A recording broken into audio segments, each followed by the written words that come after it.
बिस्मिल्लाहिर्रहमानिर्रहीम नहमदुहु व नसल्ली अला रसूलिहिल करीम।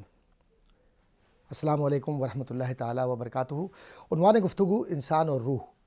और आज हम ये गुफ्तगू करेंगे कि इंसान जो दुनिया से चला जाता है, एक सवाल के ज़रिए इस गुफ्तगू को आगे बढ़ाएंगे कि वो जाने वाला क्या ज़िंदों से मुखातिब होता है।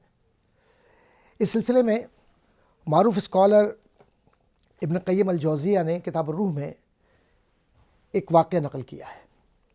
वाक़या यह है कि एक शख्स फ़ज़ल बिन मोफ़िक़, वो रावी है, वो कहता है कि मैं अपने वालिद के इंतकाल के बाद बकसरत वालिद की कब्र पे जाता था।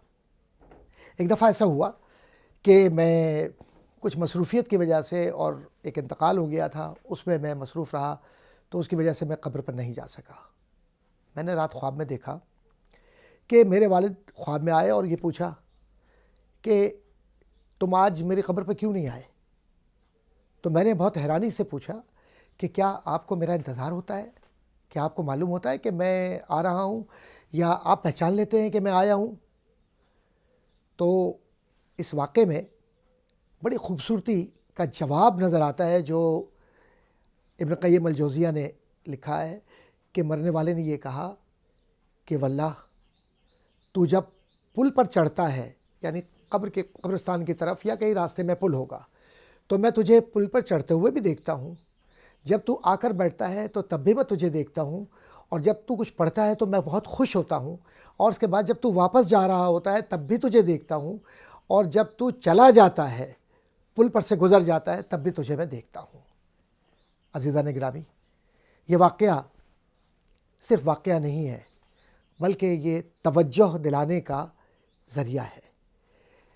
इस किताब रूह में बहुत सारे वाक़यात, बहुत सारी अहादीस नक़ल की गई हैं, और लिखने वालों ने यहाँ तक लिखा कि रूहें अपने ज़िंदों का इंतज़ार करती हैं, और रूहें मुखातिब होती हैं, और उनसियत के हवाले से ये बात तय है कि मुर्दा कब्र में अपने लोगों का इसलिए इंतज़ार करता है कि आकर वो कुछ पढ़े और दुआ करे, और उनसियत के ज़रिए उसे सुकून मिलता है।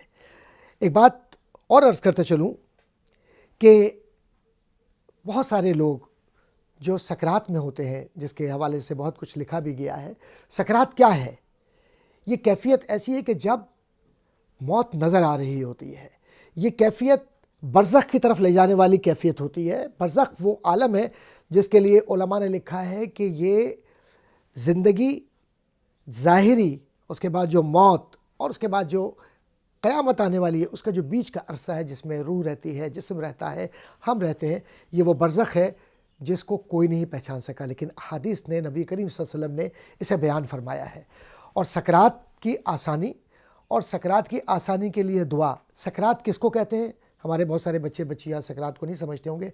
जब इंसान मर रहा होता है, नरखरे से, गले से आवाज़ आती है सांस के उखड़ने की, सीने से आवाज़ आती है, पैर हाथ पाँव बेचैन होकर जो मरने वाला है, अब मरने वाला है, कुछ देर के बाद वो ज़मीन पर मारता है, या खिंचाव होता है बॉडी के अंदर। इस खिंचाव को, इस कैफ़ियत को, इस तकलीफ़ को सकरात कहते हैं। और इसकी बहुत सारी अलामात भी हैं, अहादीस भी हैं। इस पर इंशाअल्लाह ताला हम अलग से गुफ्तगू करेंगे। आज के लिए हमें जो सबक मिलता है वो ये कि मुर्दा इंतज़ार करता है। जब आप निकलते हैं तब भी वो देख रहा होता है, जा रहे होते हैं तब भी वो आपको देख रहा होता है। यही बात इब्न क़य्यिम अल-जौज़ी ने अपनी किताब में बहुत ही वसूख के साथ, दलाइल के साथ लिखी है। आपका बहुत शुक्रिया। वस्सलामु अलैकुम वरहमतुल्लाहि ताला व बरकातुहू। वमा अलैना इल्लल बलाग।